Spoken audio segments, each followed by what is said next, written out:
शिवाय। प्रिय भक्तगणों, स्वागत है नवीन चेतना यूट्यूब चैनल पर। आज मैं आपको बड़ी ही अद्भुत और रोचक कहानी सुनाने जा रही हूँ। इस कहानी को ध्यान से सुनिएगा। ये दोनों हिंदू धर्म की शान और अभिमान है। घर घर दोनों पूजी जाती हैं। जय गौ माता, जय गंगा माँ, तेरी महिमा निराली। प्रिय भक्तगण, आज की कथा बड़ी ही निराली है। अब तक की सबसे सुंदर कथा है। गौ माता का हृदय बड़ा ही कोमल होता है, जैसे एक माँ अपने बच्चे को हर स्थिति में सुख देती है। यदि आप यह कहानी सुन रहे हैं तो पूरा सुनिए। इस पवित्र कथा को आधा अधूरा छोड़कर जाने की गलती मत करिएगा। इस पवित्र कथा को आधा अधूरा छोड़ने से आपको पाप भी लग सकता है। अगर आप शिव भक्त हैं तो मेरे भोलेनाथ का अनादर न करें। जिस प्रकार गाय मनुष्य जाति को लाभ प्रदान करती है, उसी प्रकार गंगा को भी मोक्षदायिनी और फलदायिनी कहा जाता है। तो ऐसे में भक्तगणों, आज की इस पावन बेला में हम गौ माता और गंगा माता की कथा को सुनेंगे, जिससे कि हमारे सभी पापों का नाश हो जाए और गौ माता का आशीर्वाद मिले। साथ में उनमें समाहित 33 करोड़ देवी देवता भी हमें अपना आशीर्वाद प्रदान करें। प्रिय भक्तगणों, इस कथा को पूरा सुनिए। यह कथा आनंदित करने वाली है। इस कथा को सुनकर आप यह सोचकर निराश नहीं होंगे कि आपने अपना बहुमूल्य समय गंवा दिया है। अभी तो भगवान शिव की भक्ति में खो जाएंगे कि भगवान भोलेनाथ ने गाय और गंगा माता के बीच के इस द्वंद्व को कैसे खत्म किया, कैसे उनके बीच आपसी प्रेम को बढ़ाया। तो चलिए इस कथा को शुरू करते हैं।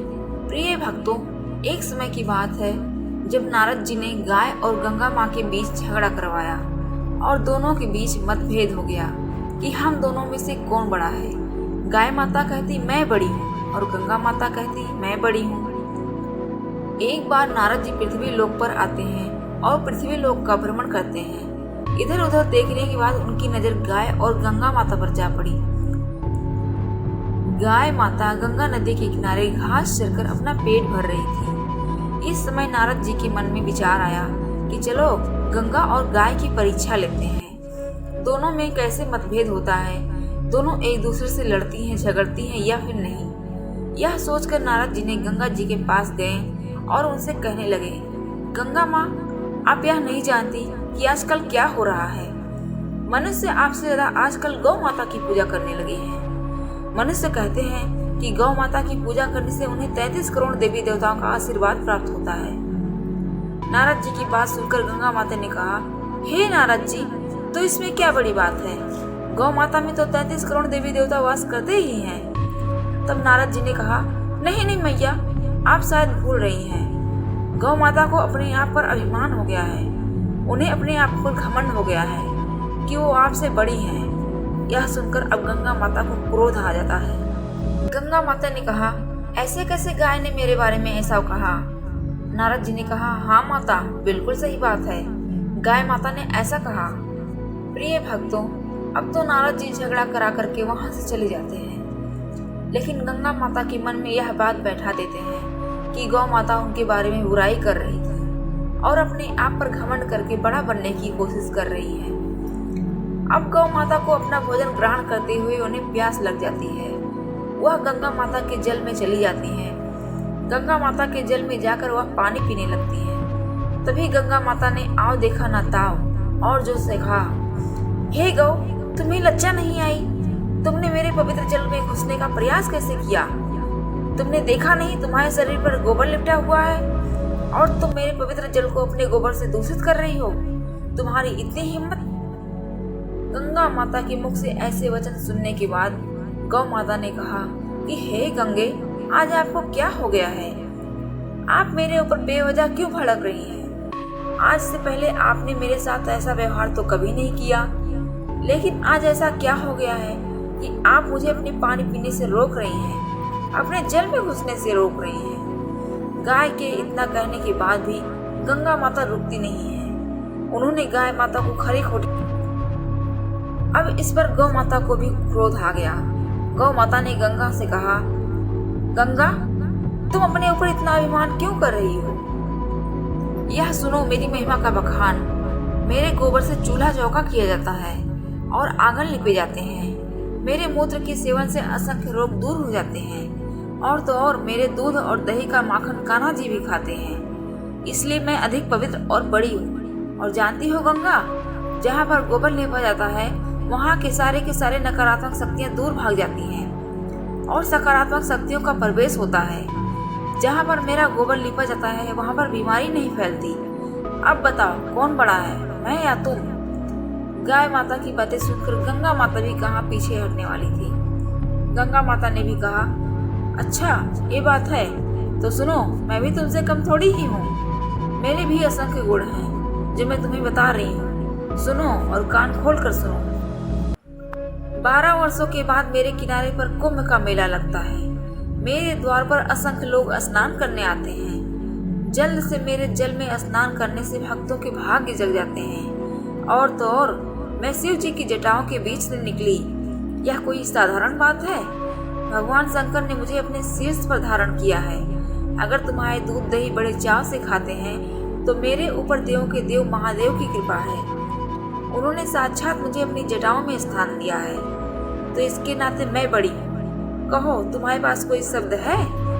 अपनी बड़ाई करने के लिए गंगा माता की मुख से ऐसी बातें सुनकर गौ माता ने कहा, अच्छा ये बात है, चलो तो सुनो जो मैं तुम्हें सुनाती हूँ। हे गंगा, तुम्हारे घाट पर जो कुंभ मेला लगता है इसके बारे में तुम अधिक बड़ाई न करो तो ही अच्छा है। मैंने देखा है कि तुम लोगों के साथ कैसा व्यवहार करती हो।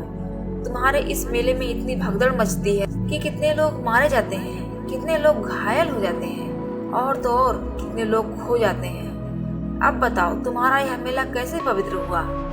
मेरी वजह से मनुष्य हर कष्टों से दूर होकर अंत काल में मरने के बाद वैतरणी नदी को आसानी से पार करके स्वर्गलोक हो जाता है। और तो और मेरी वजह से सोना आंगन हरा भरा और खुशियों से भर जाता है। तो हे गंगा, सुना तुमने मेरी महत्ता? अब फैसला करो कि कौन बड़ा है, तुम बड़ी या मैं? प्रिय भक्तगणों, गंगा और गाय की लड़ाई खत्म ही नहीं हो रही थी। धीरे धीरे यह लड़ाई और भी अधिक बढ़ती जा रही थी। एक दूसरे के ऊपर शब्दों के बाढ़ छोड़े जा रहे थे, एक दूसरे को शब्दों से घायल किया जा रहा था। इस तरह से गंगा और गाय माता आपस में एक दूसरे से तुलना करने लगती हैं। गंगा कहती है मैं बड़ी हूँ और गाय कहती है मैं बड़ी हूँ। अब आप ही बताइए इस समस्या का समाधान कैसे होगा, क्योंकि एक तरफ तारण है और एक तरफ उदाहरण।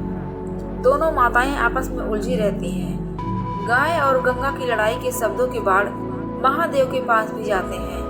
तब महादेव के पास बैठी माता पार्वती कहती है, हे प्रभु, मैं तो देख रही हूँ कि गाय और गंगा एक दूसरे से लड़ रही हैं।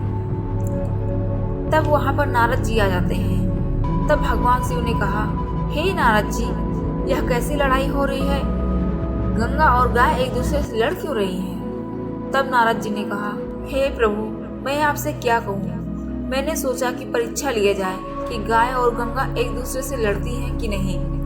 लेकिन प्रभु, मुझे यह नहीं पता था कि गाय और गंगा इस तरह से भयंकर रूप से लड़ पड़ेंगी। हे प्रभु, मैंने तो परीक्षा ले लिया, अब आप ही इस परीक्षा का समापन करें, मेरी आपसे विनती है। भोलेनाथ ने कहा, नारद जी, आप हर जगह जाते हैं, लोगों के मन के विचारों को पढ़ते हैं, उन्हें आपस में लड़ाते हैं और उसका हल निकालते हैं। आपकी लीला भी अजीब है। नारद जी, ठीक है, गाय और गंगा की लड़ाई को खत्म करवाता हूँ, आप लोग निश्चिंत रहिए। यह कहकर भगवान भोलेनाथ माता पार्वती सहित पृथ्वी लोक पर जाते हैं, जहाँ गाय और गंगा आपस में लड़ रही थी। अब वहीं पर नारद जी भी आ जाते हैं। नारद जी ने अपना करताल बजाया, नारायण नारायण। करताल की आवाज और नारायण नारायण सुनने के बाद गंगा और गाय माता ने भगवान शिव और माता पार्वती को अपने समक्ष देखते हैं कि हमारे सामने स्वयं देव के देव महादेव प्रकट हुए हैं। ये देखने के बाद भगवान शिव को झुककर दोनों ने सादर प्रणाम किया। फिर महादेव ने उन दोनों को आशीर्वाद दिया। महादेव ने उन्हें आशीर्वाद देते हुए कहा, हे गंगा, हे गाय, आप दोनों माताएं इस प्रकार लड़ रही हैं, आपको ये बात शोभा नहीं देती है। दोनों लोगों की महिमा एक समान है। आप दोनों में से कोई भी छोटा बड़ा नहीं है। आप दोनों का आशीर्वाद भी एक समान है। आप दोनों को यदि एक तराजू में तौला जाए तो एक तारणहार है और एक पालनहार, और इस धरती पर आप दोनों मनुष्य के कल्याण के लिए अवतरित हुई हैं। तो इसलिए आप दोनों आपस के द्वंद्व को छोड़ दीजिए और मनुष्यों के कल्याण के लिए जुट जाइए। भगवान शंकर ने आगे कहा कि जिस पोखर और तालाब तथा किसी जलाशय को गौ माता लांघते हुए पार करती है, तो वह गंगा, यमुना, सरस्वती तथा सिंधु आदि नदियों के समान ही पवित्र हो जाती है। गौ धूलि बेला यथार्थ जिस समय चरवाहे गाय को जंगल से चराकर वापस घर ले जाते हैं, उस समय गाय के खुरों से उत्पन्न हुई धूल यदि किसी पर पड़ जाए तो उसके समस्त पाप नष्ट हो जाते हैं। दरिद्रता रूपी लक्ष्मी को नष्ट करने वाली भी होती है। तो हे गौ माता, आपकी महिमा के बारे में कहा। हे गंगा, आपको मोक्षदायिनी के रूप में जाना जाता है। ऐसा इसलिए क्योंकि पौराणिक काल से यह मान्यता है कि गंगा में स्नान करने से सभी पापों का नाश हो जाता है और पुण्य की प्राप्ति होती है। विशेष दिन जैसे अमावस्या या पूर्णिमा के दिन आपके जल में जो कोई भी स्नान करता है तो उसे समस्त देवी देवताओं का आशीर्वाद प्राप्त होता है। हे गंगा, आप सभी सुखों को देने वाली, आपके जल से व्यक्ति पवित्र हो जाता है, उसके सभी कष्ट, रोग, पाप और दुख दूर हो जाते हैं। इसलिए आप दोनों लोग समान हैं। तो मैं आशा करता हूँ कि आप दोनों को मेरी बातें समझ में आ गई होंगी। यह कहकर भगवान शिव वहाँ से अंतर ध्यान हो गए। अब गौ माता और गंगा माता एक दूसरे से क्षमा याचना करती हैं। प्रसन्नता पूर्वक अपने अपने रास्ते लोक कल्याण के लिए निकल पड़ती हैं और वहाँ से नारद जी भी नारायण नारायण करते हुए चले जाते हैं। तो प्रिय भक्तों, प्रेम से बोलिए हर हर महादेव। इस वीडियो में बोलते समय यदि कोई गलती हुई हो तो मैं क्षमा चाहती हूँ। उम्मीद है कि आप सभी को यह वीडियो अच्छी लगी होगी। अगर आप शिव के सच्चे भक्त हैं तो चैनल को सब्सक्राइब और वीडियो को लाइक, कमेंट में हर हर महादेव लिख दीजिए।